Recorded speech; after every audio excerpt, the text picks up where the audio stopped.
We're recording this episode of Irrational Fear on the land of the Gadigal in the Eora Nation. Sovereignty was never ceded. Let's start the show. The following program contains rude words like Mark Latham, blockchain and Twitter. Irrational Fear recommends listening by immature audiences. Comedians, experts, laughing at the world as it burns down around us. This is a Rational Fear. Tonight, South by Southwest Sydney is voted the most picturesque place to queue for 45 minutes and not see anything. And the ICC is taking sustainability seriously by only having one takeaway coffee cart per 10,000 people. After thinking they were coming to see a real talk about the future, most people in the audience will leave to go see a hologram of Nicole Kidman eat a packet of silicon chips at the Cocker Bay Theatre. It's the 20th of October 2023 with more artificial intelligence than Clive Palmer. This is Irrational Fear! This is a Rational Fear.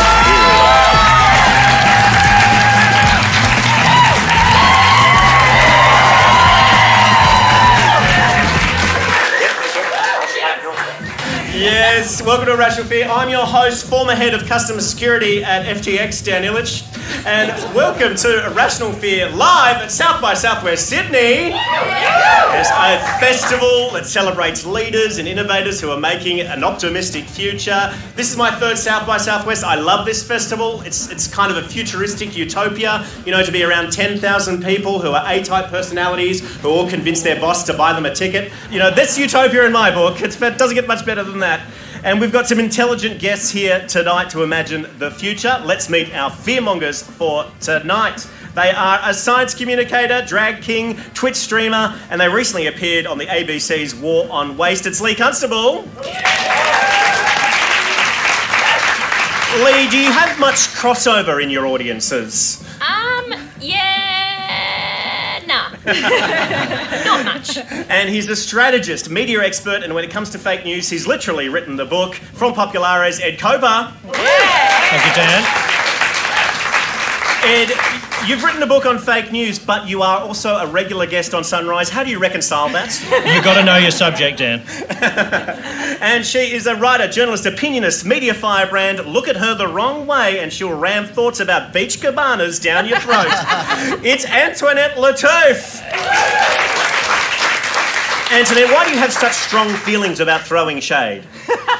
You know what, beach cabanas, they're a really important and unresolved issue. I just think we need to give them more attention. And he's formerly a chaser boy, but after undergoing a procedure called the March of Time, he's transitioned to a chaser man. It's Chris Taylor. Thank you very much. If you can get that memo to Jared Henderson, I'd really appreciate it. Why do you think the chaser boy tag has stuck so long? I don't know. It's embarrassing. We're all in our 70s now. It's, I think on our gravestone, if we make it to 90, he'll still be Chaser Boy. He made it to 90. And on the pots and pans, we've got DJ Dylan Bain from the podcast Newsfighters. Coming up later, we're going to be getting stuck into the various versions of the future in Australia and New Zealand. But right now, I thought we'd take a trip down memory lane. You know, South by Southwest is such a great place to catch a glimpse of what could be coming down the line when it comes to tech and science and the arts. But let's luxuriate in nostalgia for a little bit for two things that didn't quite make it into the future that were quite big at previous South by Southwests recently. This is part one of The Future Didn't Make It. Part one. The metaverse. Yes, Facebook's answer to the question, what would it be like to be trapped in a room full of people you haven't spoken to since school but now look like Lego? That has cost the company over $36 billion. That's 36 with a B. You could buy 30 ABCs with that or one slightly used nuclear submarine. It is a lot of money, and Facebook investors are like begging Mark Zuckerberg to stop trying to make virtual reality a reality. Instead, investors want Zuckerberg to focus on Meta's core businesses, which are messaging, fake news, and inciting genocide. Big genocide fans over here. So great to have Rohingya population in the house. Dan, it upsets me so much to hear that Mark Zuckerberg is losing money. Like, I don't know, anybody else really upset about that? I don't know what the hell you're wearing around your head. Are you currently in the metaverse? Yeah, I'm actually in. This is one of the things that didn't make it. Also, a Google Glass. I bought it specifically for this gig off eBay. It cost me $200, and it doesn't work. How many billions did you say? 36 billion. $36 billion, and Mark Zuckerberg still couldn't find a way to animate himself in the metaverse to look more animated and real than he does in the real world. More tanned, at least? Yeah. Like something? Well, Fearmongers, why do you think the metaverse hasn't taken off? I think it's because, they took a lot of data, but most of what I gave them in the early days was just 300 photo albums of me at Mooseheads in Canberra. And that didn't seem to be useful for business. Great for Mooseheads, though. Yeah. It's still thriving. Ed, what do you reckon about this? Oh, I'm very disappointed. I was looking forward to the metaverse being the only place I could own property. So I'm really back to square one there. How much is a studio apartment in Sydney in the metaverse? That's a really good question. I don't know. I've got no idea. I don't even know what the metaverse is. These headsets are going to cost like $3,000 each, so that's the entry. That's like a deposit to the metaverse. Hang on, Dan. Are we in the metaverse now? Ooh, maybe. Wasn't the main Take problem off your glasses for a second. No, I would never dare dream. I'm a bit like the rest of the panel. I don't really understand what it is, and when it first launched, I didn't get it at all. But I remember they put out that video, and Zuckerberg himself was extremely prominent in that launch video. And I think the reason it failed is, who on earth would want to live in a universe in which Mark Zuckerberg is the only other person who would be able to walking around and challenging to fights in the diamond ring? Yeah. Sometimes I don't know what bathroom to use, but if I opened the door and he was standing there, I'd know it was the wrong one. You'd still go, though, wouldn't you? Oh, yeah. All right, things that didn't quite make it in the future, part 2, non-fungible tokens, NFTs, or pictures of dumb things that white guys paid stupid money for. How do I know this? I have bought some NFTs. These are my NFTs from serenade.co. Wow, look at them. So valuable, so useful, incredible. I had the foresight to pay about £10 each for some of these, just so I could talk about them on stage at South by Southwest at some point. Did you say £10? Yeah. What era do you live in? I live in the future. We go back to pounds. We're going back to pounds. Well, yeah. I don't know if you know, our country's very regressive lately. I hadn't noticed. We'll end up there. Oh, big shout out to regressiveness. That's really good. That and genocide. We just this audience is a hoot. That's our audience. The saddest things are the funniest to these people. So look, $10. These were great British pounds. I bought these for the Brits. Anyway, so if you don't know, non-fungible tokens, I'm sure everyone in this audience knows, but people listening at home, are essentially pictures that people paid a few bucks to a few million bucks for basically the right to say that you own it. It's basically a spreadsheet with a thumbnail. That's what non-fungible tokens are. And here are some of the most expensive ones. This one is a 3D render of a horse statue. It sold for $100 million. This MS bitmap of a dude sold for $11 million. This screen cap of source code from the original World Wide Web sold for $5.4 million. Even South by Southwest last year in 2022 had NFTs as official merch. You could pay South by Southwest $15 or $20 to get your own Batfan NFT. I don't know what you're going to do with it. You can only look at it at a certain website, anytime you want. What do you do with yours? They're just sitting on that website. I don't know what to do with them. Just gaining shillings by the minute, Now, look, if your head hurts and you have no idea... Yeah, NFI. If you've got... NFI. But we can explain that, Dan, the value that something that nobody else owns. Speak about your Google glasses. I mean, you paid $250 for them, right? Yeah. It's like an NFT in real life. That's it. I'm happy to sell these for $205 if anyone wants it in the audience tonight. Well, here at South by Southwest Sydney, we are pushing the boundaries. We too are ready to launch something right here on stage. You all know about non-fungible tokens, but today we are launching very fungible tokens. I'm very excited about it. If you want to, right now, you can go ahead and Take a picture of this QR code and you'll get access to a folder of random pictures that I've taken off the internet and from my own personal hard drive, and you can download the very first fungible tokens right here on South by Southwest. Let me tell you what you get in this fungible token pack. You get this Peter Overton meme, which is great. You get a photo of Dr. Carl's hat that I took at Splendor in the Grass that says, "Say perhaps to drugs." You get a photo of this Snow Informer meme that I took on the side of a parking meter. A receipt you get this Spider-Man GIF, which is very good. Here you go. You get this receipt for this NFT that I paid for. You also get a picture of some bored apes I made this morning in Discord using Midjourney. In both That's very exciting. on and off mode. That's it, yeah. You also get this very, very expensive NFT. This is a copy of the world's most expensive NFT, sold at $560 million. And you get it as well. It's amazing. You also get your very own limited edition South by Southwest bat meme of me, designed by cartoonist Edmund Ifland. And guess what? The total value of these NFTs are nothing! It's amazing! But the best part is, it's 100% fungible! Yay! It's amazing! It's amazing. Oh, I thought you'd be more excited than that. I was really excited. You know, the best thing about the market falling out of the whole NFT thing is I just hope we never have to hear the word fungible again. I don't know what it means. But it sounds like a rash. It doesn't sound good, does it? You know, like people don't like the word moist. Fungible is worse than moist. It depends on the context. I think it believes it means being able to trade or swap. Thank you, ladies. Swap This cake is really fungible? Chris, it's very obvious. It's able to be funged. Oh yeah, I should point out these memes you can funge any way you want. Just funge them any way you want. When I was preparing this bit, my partner reminded me that in 2019 when we went to South by Southwest, I was mansplaining to her that every year there's a whole bunch of stuff that is really big at South by Southwest but disappears the following year. But you know what? This year it's TikTok. Do you know what remains really big though at South by Southwest every year? Egos. Have you seen the LinkedIn post, the self-congratulatory LinkedIn post? Seen them, I've done them. I've done about 5 myself. I think it's just, anyone wants a bit of entertainment, go on LinkedIn. There's only so many ways you can start a post with so humbled to be involved with, and yet we managed to do it in 5 different ways within I didn't fly all the way to Austin just to not humble brag about it. Thank you very much.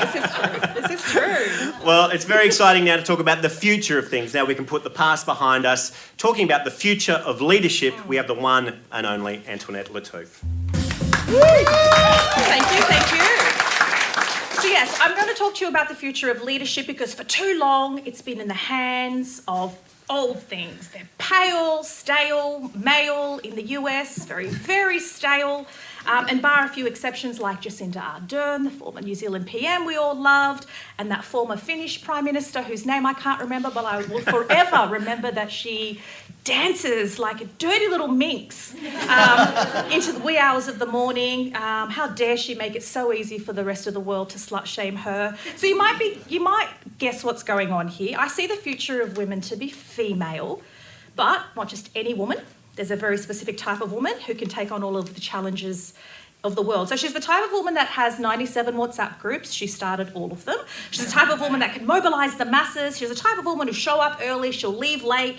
She's got an army of similar-minded women who'll turn up, do the work, rain, hail or shine. She's able to manage any crisis with grit, agility, and has the ability to stand down a rowdy spectator double her side. Armed with a whistle lanyard, a first aid kit, and a large container of oranges cut in quarters, the future of leadership, ladies and gentlemen, is a netball mum. Yeah, holler out for the netball mum. Yeah. We've got a couple of netball mums here nodding furiously. The future is in safe hands, ladies. So I'm going to tell you why netball mums should be in charge of the joint. Why they are the future of leadership, because they never seem to run out of juice just as much as they like it getting on the juice. So the first motion, I think, by netball mum leaders will be to get Chardonnay and Sauvignon Blanc to join the PBS, the 925 medicines on the PBS.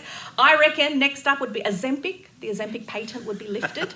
There are 22 patents protecting this drug, and yes, they'd be scrapped in the first, I reckon, in the first month of netball mums being in charge, because yes, exercise is super important for health and well-being, but being skinny is more important, especially if you want to outdo those other bitches from the rich suburbs who come in those fancy cars. Society would benefit more.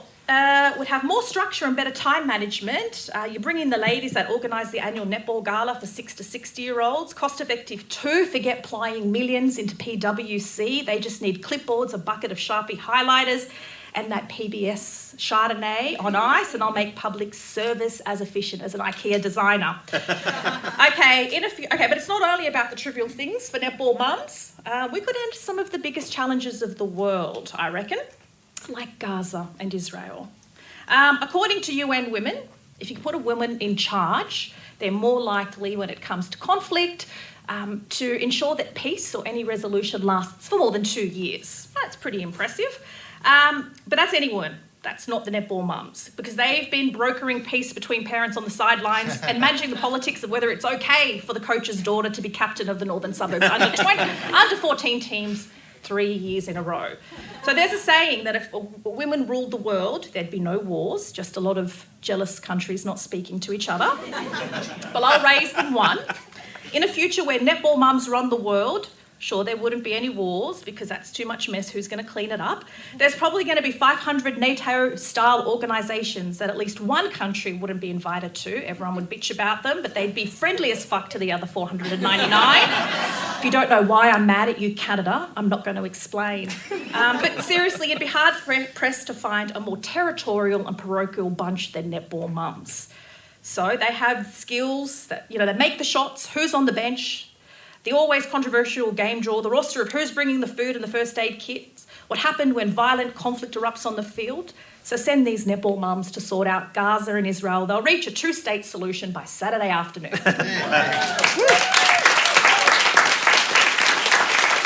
Thank you, Antoinette. Is it just netball mums? I mean, is there something that soccer mums can learn from netball mums? No, there's this particular type of woman that is a netball mum. There is a certain ferociousness that comes with being a netball mum that I just don't think soccer mums have. Chris, you're going to become I assume, a netball dad soon. Netball mum, oh right. Yeah. Yes, I'm coming out today. Are you looking forward to becoming a netball dad? Yes, netball's the one where you can't move, isn't it? Excellent. Which is quicker. This is just proving Antoinette's thesis absolutely crystal clear. Actually, Dan, I became a netball dad this year. Actually, it was my first year of netball under sevens, and I work in politics. I've got to say, I learnt more about politics in this year on the netball court than the entire career in politics, but I haven't learnt anything about the netball rules, because those are still going way over my head. Often the netball mums are also refs, and I was a GD. Give me a you if you understand what that means. Yes. And there's nothing so shameful, and I think countries who are getting up to no good would feel this too, than a netball mum blowing the whistle and saying, obstruction, 3 feet, stand aside. Guns down. Yeah. Excellent. Next up, we are joined by a very special guest who was unannounced on the panel. They are from the far reaches of mid-North Queensland, here to talk about the future of climate change and climate change conspiracies is Milton Mango. Please give it up for Milton Mango. G'day. Welcome. G'day, blokes and folks. It's good to be here. G'day. Hi. G'day. It's great to be here. Welcome, Milton. I just wanted to talk about the future of the climate. I know we're having a lovely time here, having a bit of a chuckle, which is good. But to bring the mood down a little bit, if we're talking about the future of climate, there are different scenarios the IPCC is projecting, depending on what we do, how many, air fryers we get to replace our bloody gas oven because the landlord won't do nothing. Et cetera and so forth, and other equally ambitious things. There's these 5 scenarios in the IPCC report, and I have read that report, as we all have. As we all have. But there is one scenario that doesn't show up, young Daniel, and I think that I'm a man, of science and evidence, and I do like to weigh things up. And, I'm just here to ask some questions about whether we need to consider a sixth scenario where it actually bloody is a hoax, masks off, Greta Thunberg isn't who she says she is. We gotcha. Ooh, got him. How good would that be? How bloody good. We don't dare to dream of that scenario 6, but I'm here today to say maybe we should. We've got a lot of things to learn about hoaxes. I think, there's a bit of a misunderstanding about what a hoax means. I looked up the definition. As I said, I'm a man of science and evidence, yes. It means that it can be humorous or malicious deception. And I think you'll find this is a pretty humorous one, if you think about it. They're playing funny buggers with us, everyone. And I think you'll find when the masks come off, you will be surprised by who has been pretending to be a climate scientist and who has been, just playing a bit of funny buggers with us. Have we ever seen Tim Flannery and Gina Reinhardt in the same place? I'm just asking questions. Dan, I just wanted to bring this to everyone's attention so that you can really consider it, and otherwise you'll all have a bit of free-range eggs on your face at the end of the day, and none of us want that. Thank you, Milton. Thank you. Milton, just a few questions, if you can. What's the benefit of pretending to be a climate scientist? Well, as we know, they're rich. We know that they have very long-term contracts, up to 3 years, a lot of these scientists. They really get to reap the benefits of always saying they're busy writing these things in their spare time because apparently they're not paid. But I don't believe that for a second. Have you seen them? They're on LinkedIn now, more and more. So what about the evidence? How can you disregard so much overwhelming evidence, Milton, that this is actually happening? Yeah, well, I thought the same, Dan. I have to say, I was a climate denier myself. But I spent a bit of time on TikTok Live. I do a bit of manscaping on TikTok Live, and I have to say this two-way communication with the online community really posed a few good points, like that it is a means of control. Look at you all here, sitting down, green carpet. Is that any mistake? And it does feel like it's getting warmer, but there are means to make that happen too. I might just loosen my collar, let the old Eve's apple out.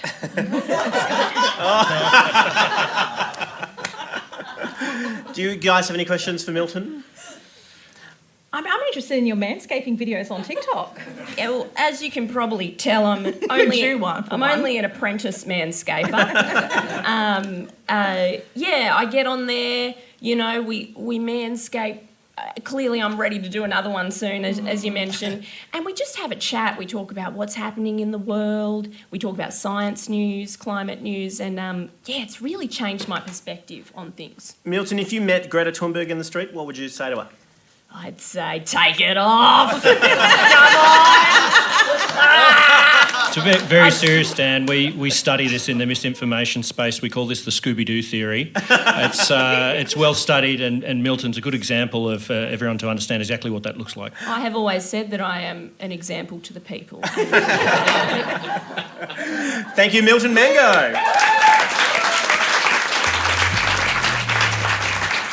Next up, cars. They're going to be a big part of our future, and there's no better person to talk about transportation than a man who I've known for about 20 years, but I've never ever seen him drive. Please give it up for Chris Taylor. Thank you very much. You're right, Dan. I wanted to talk today about something which I have very little knowledge. Indeed, consistent with all of South by Southwest talks, I wasn't going to let my lack of expertise prevent me from talking at considerable length and, more importantly, at considerable volume about something of which I know very little. This is what you get for your $2,000, people. So I'm going to talk to you about the future of the motor vehicle. After reading in the news this week an alarming report about car parks across Australia agreeing to widen the width of car spaces, this is true, to accommodate the growing number of large SUVs on our roads. As if a trip to the Westfield car park wasn't already hellish enough. Starting from next year, as a matter of national policy, we can now look forward to fewer car spaces and even less room to manoeuvre to make room for the surging platoons of Mossman mothers for whom a trip to Harris Farm is utterly uncontemplatable in anything less than a monster truck. Widening car space, it's such an Australian solution, isn't it? While other countries have introduced congestion taxes and invested in public transport to get cars off the road, Australia's gone completely the other way. Not only rolling out the red carpet to the biggest polluting cars on the market, but now even giving them extra legroom whenever they want to park their 3,000 kilogram asses. Where did they all suddenly come from? All these oversized SUVs, dual cab utes and US-style pickup trucks. Netball mums. It's true. 15 years ago, the second family car of choice for most Australian households was a Holden Barina.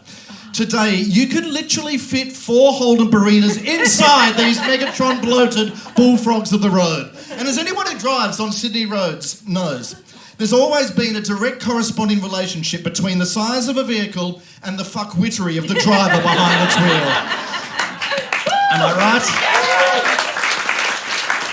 No one courteous or selfless ever drives these vehicles. I swear, you could take the most angelic person on earth, like Mother Teresa or Maggie Beer.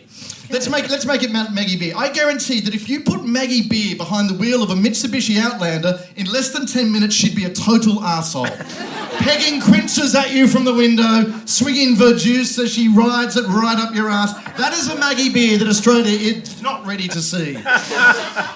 Now, it's the slippery slope that I'm worried about. Widening car spaces only encourages these people, emboldening their entitlement and reinforcing their belief that the environment should always be adapting to their needs, not the other way around.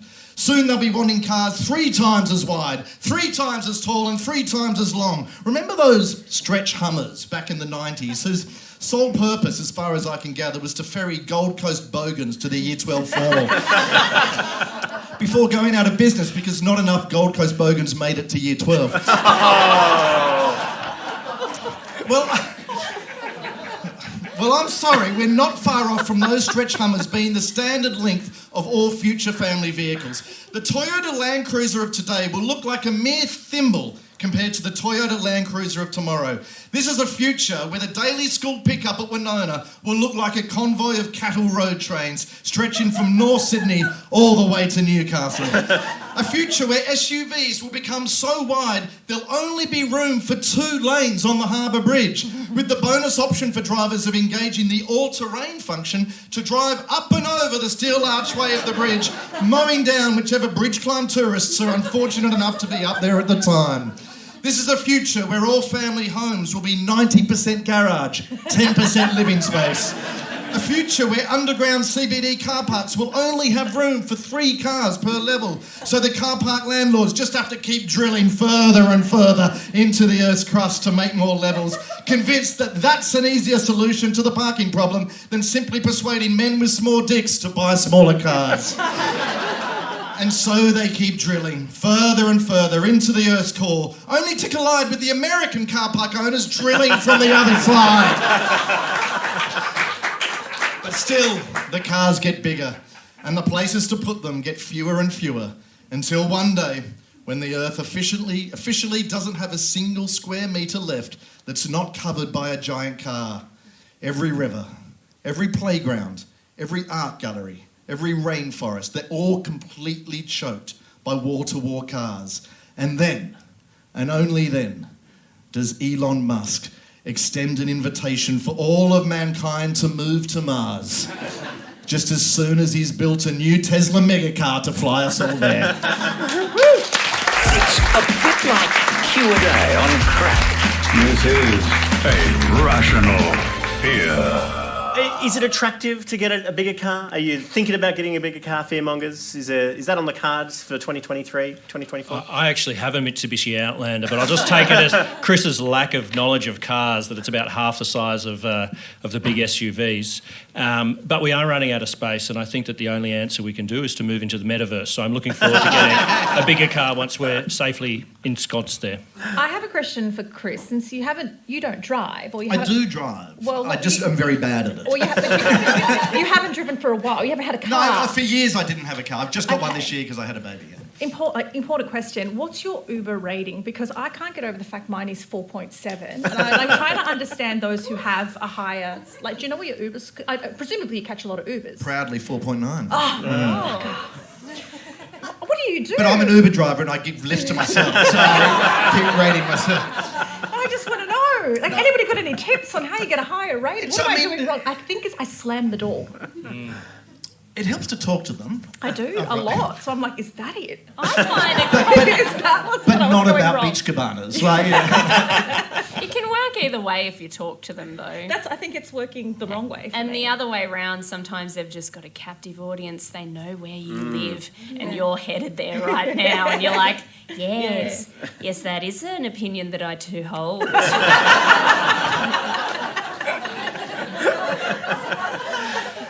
What's your Uber rating, Lee Constable?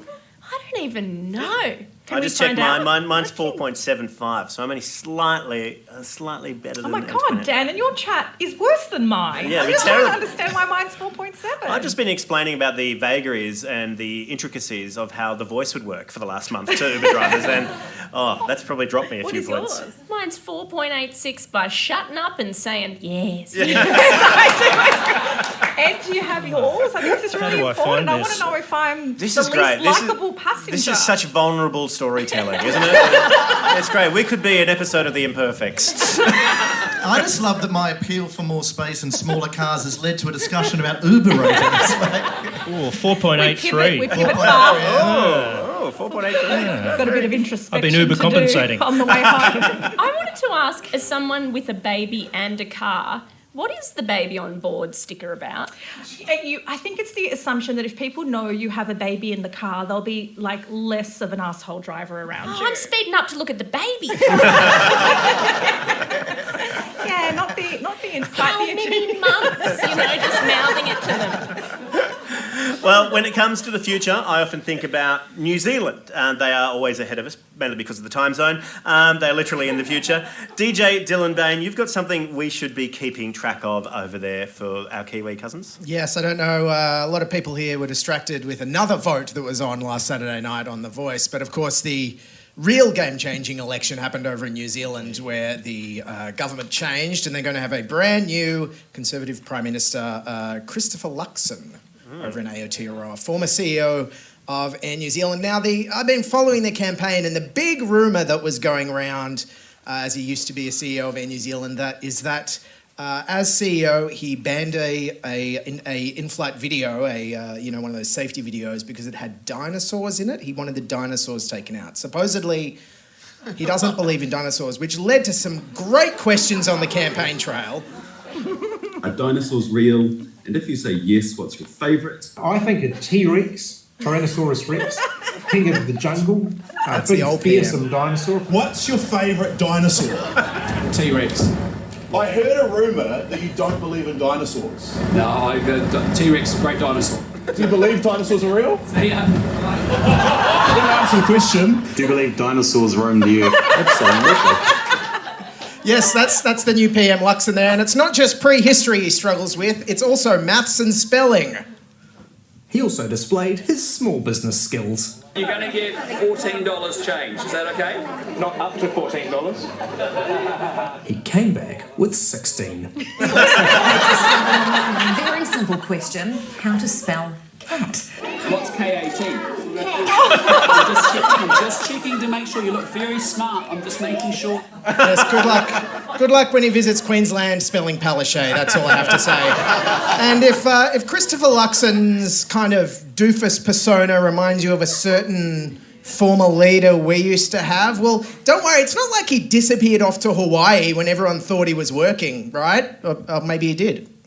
Christopher Luxon's coming under pressure for social media posts claiming he was in Te Puke when he was actually in Hawaii. Hey everyone, listen up. Today I'm in Te Puke, the heart of Kiwi fruit country. No, he wasn't. He was actually on a Hawaiian holiday. I was to Hawaii with my family, as I tend to do in July.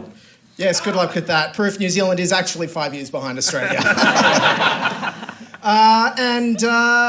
Getting on to the campaign itself, I think there was one standout candidate's masterful use of social media who stood out to me, which was the Deputy Leader of New Zealand First, Shane Jones. And didn't he master the art of TikTok with these inspired campaign videos? Go, Shane Jones, it's my party. We're not a party like it's my party. New Zealand First, yo, it's my party. We would really like your vote because it's my party. Cool, they go along the socks. Who'll fix the roads, turning us apart. Cool, they go when the going gets hard. Shane Jones up the crowds. I'm back and making Northland great again. Shane Jones, believe them. They can find us to the ceiling. And he actually won his seat. So, Anthony Albanese, the ball is in your court for 2025. Back to you, Dan. It's like Thank Milton you, Mango Dylan. with Starless there. Well, on to from Kiwi democracy to democracies everywhere. Our interview guest is one of a new breed of political strategists who can see the full board and understands the power of a good TikTok. Please give it up for Ed Coper from Populares. Thank you. Ed, what do you think of that guy's TikToks? I think it's worth giving the context that Christopher Luxon is in minority government with some or more of those cookers and TikTokers and possibly dinosaurs. We don't really know the shape of the outcome there. So he didn't win in his own right, and I'm sure this is a good, kind of preview for what we're going to talk about, but it will be one of the world's first cooker governments. Really? Oh my goodness. So do you think the TikTok strategy is a good strategy? TikTok strategy is a great strategy, and I will give the example of the most recent thing I did before walking into this room, and that was I went upstairs and looked around the expo. I came across a very sad Telstra store. What do you call them? Stall. Yep. Just looked like the inside of a Telstra store. They were talking about the benefits of a 5G network in rural areas, and then all that the was people included in the $2,000 price ticket. It was. There was no, and that was it. And then across the other side of the room, there were hundreds of people lining up to get autographs of gamers, and Intel had the, competitive LAN gaming competition, or I don't know what it's called these days, and monster drinks and neon signs and everything. That's the TikTok, right? Yeah. And it's not a level playing field. So, old political campaigns were run like the Telstra store. New ones can be run like TikTok. And where does the crowd go? That's what we like. Yeah. So, Australia just experienced a pretty disgusting election that bore results based on lies. If you're in our audience, you know how we feel about that. Can we expect more of this in the future? Yes. Oh, great. Excellent. Well, thanks, Ed. Thanks for coming. Thanks, Ed Coper. No. Thanks for my TED Talk. What happened in the last month? What lessons can we glean from this referendum in terms of communicating to audiences? Well, the big lesson we can take away is much broader than the issue of the referendum itself, and that is we are entirely mired in bullshit, and it's very effective when packaged up and seeded and spread by people who know how to weaponise bullshit. And we just saw something that went from public opinion support of about 65% to end up at about 39% in a matter of months. That is unprecedented to turn around that many people's opinion in that short of time. How did it happen? A lot of really dodgy tactics, a lot of the kind of monster drink land gaming style of campaigning, not the Telstra stall style of campaigning, and none of it was true. It was all bullshit. It was designed to play on our fears, play on our emotions, trigger those, those baser parts of our brains. Bullshit's not new. Bullshit's been around forever. Is the issue that where there was some regulation of political advertising in traditional old media, now it's just the Wild West and any old bullshit can be amplified in very prominent spaces? Bullshit is as old as the T-Rex, I think Christopher Luxon would say. And bullshit in politics is not new either. And everyone will accept that fact. What's changed is bullshit used to exist on the periphery of a mainstream consensus-based form of getting information, i.e. turning on the TV news, opening the paper. That was our only source of information other than, word of mouth around the water cooler. Where do we get our information now? It's decided by that pasty metaverse guy who's gonna write an algorithm, and it will say, hey, you look like a neo-Nazi. You might be interested in these neo-Nazi groups, and recommend that you join them and recommend that content to you. That's a real example, by the way. 2/3 of people in the US who belong to neo-Nazi groups on Facebook are there because of a platform recommendation that they join the groups. But obviously, like, the Yes campaign has just as much access to Facebook and all these other platforms. Why does misinformation fly better than facts? Fear and division is always easier to sell, and I think they were able. I am not an expert in this, but I'm going to jump in because I have read your book you are an expert, and I have my cliff notes on it, and so I always pass off your knowledge as my own. I do the same, Antoinette. So thanks. Yeah. As a woman of colour in media, I really found your work quite inspiring. I hope none of this is triggering for you. I hope you're feeling that this is a safe space. It is that people were believing that, trying to explain to my uncles that people weren't going to take their land, they weren't going to pay tax. It was impossible once they'd heard that, even if it was dispelled. And so with my Ed Coper expertise there's this whole thing of pre-bunking. I don't think there was enough from the Yes campaign of pre-bunking in that.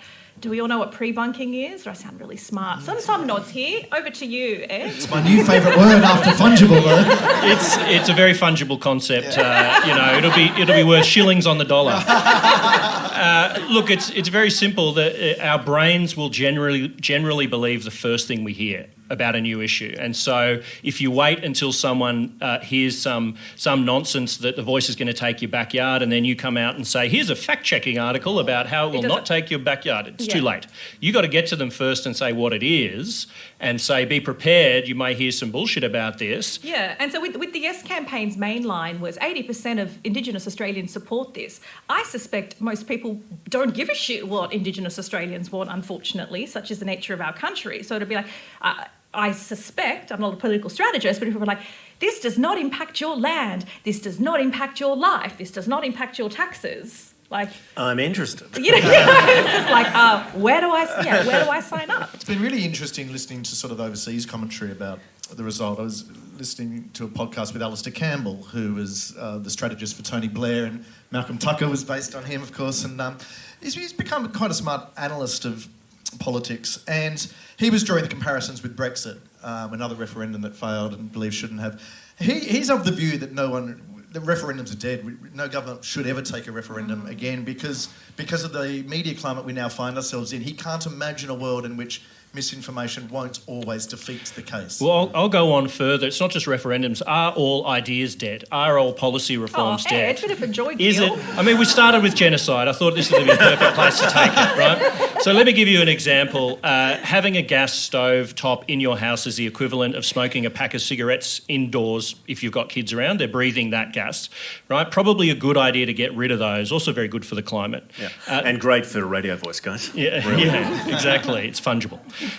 So the Biden administration just thought they'd just start discussing the idea. It wasn't a policy. They said, hey, why don't we look at replacing these with electrification in the household? Within 24 hours, this whole ecosystem had gone into overdrive. You had Congress people, you had Breitbart and Fox News, you had conservative chefs, everyone coming out, and they were literally saying, from my cold, dead hands, you will never take my gas cooker. It's quite hard to have a cold hand if you're holding a gas cooker. And quite dead. Yeah. Literally the next day, the Biden administration came out and clarified they will not replace gas stoves. They will never have that policy, and that's dead in the water. They're never going to introduce that as a policy. Great idea. They probably should. I think Ted Cruz even put a bit of policy to Congress saying he wanted a gas freedom bill, and basically giving gas stoves more rights than women in America, which is amazing. And probably installing them on these Uber SUVs that we can drive around and park in, these massive spaces. It was gas that led us out of the pandemic, after all. Yeah. Praise be to gas. That's right, the gas-led recovery. Yeah. Oh, I love the gas-led recovery. Who would have thought that methane could solve a respiratory disease? It was amazing. Can I link this all back to the metaverse now? Because there are thousands and thousands of friends who won't be able to listen to this because they're fake people on social media. But they are the ones who, that's the other answer to your question, Chris, why is this more effective now than it was previously? It's the method, not just the message as well. Message, fear, wonderful. Method, thousands of fake accounts, bot networks. They know how to game the algorithm. They know how to put it into this system that was supercharged during the pandemic with all these anti-vaccine, anti-lockdown people, and they spread it like wildfire, and it's very, very, very effective. So what's the strategy to combat that? Like, how do you either get out ahead with pre-bunking or combat it head on? Like, how do you solve this? I think we need to get rid of democracy. I wouldn't trust a vote again. Like, in a weird kind of way. Well, it's a very radical idea, but... Like, Putin has it right. Yeah, maybe. Right idea. Irrelevant dictatorships. China does not have this problem. Yeah, very good question. Jokes and memes, obviously. Was that a setup to me just to call out Dan's excellent work during the election? If people have seen the channel that was called FYes around it, ultimately not successful, but I think very impactful, because what does it do? It talks to people in a way that actually resonates and connects with them. We generally don't put our brain into gear when we're on social media, but a lot of these big, nationally important social issues and political issues are fought as if we're going to rationally, scroll through our feeds and consider the talking points. We don't. We've got to put it in jokes, we've got to put it in memes, and we've got to connect with people. Is that the future? Am I going to be doing this for the next 10 years? All hail President Ilic. Yeah, sure. Everyone, please give it up for Ed Coper.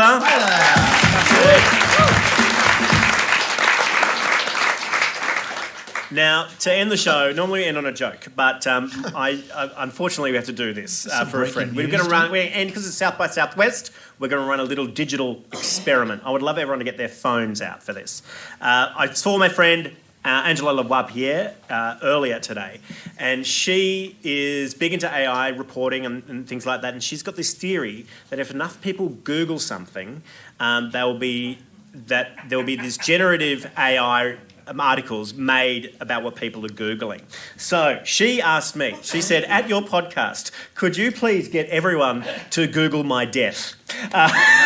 So if you could please, and if you're listening to this podcast at home, it'll come out tomorrow or the next day, please do the same. Go to Google and type in Ange Lavoie-Pierre, Lavoipierre, and death. Just do a Google search. Get this, Dan. I was halfway into typing Lavoie-Pierre, and it predicted death was the next word I wanted to write. No, come on. In its defence, death is the only thing that's predictable other than taxes. So, Did anyone else have that experience in the audience? A couple of hands shown up already. All right. So what we have to do now is wait a few days and see if any AI-generated articles are generated about Angela Lavoie-Pierre's death. Everyone, please give it up for Angela Lavoie-Pierre! That is it for Irrational Fear. Please thank our guests, Antoinette, Lattouf, Lee Constable, Chris Taylor, Ed Coper, DJ Dylan Bain, AJ Lamarck, our producer, Caroline Pedram, Vanilla Kernebone, all the amazing people here at South by Southwest, our wonderful Patreon supporters, Sennheiser Microphones, who made this podcast happen, Australian Ethical, and Road Mike's my own personal sponsor. Until next time, there's always something to be scared of. Good night. Bye! Is rational. Your fear is rational.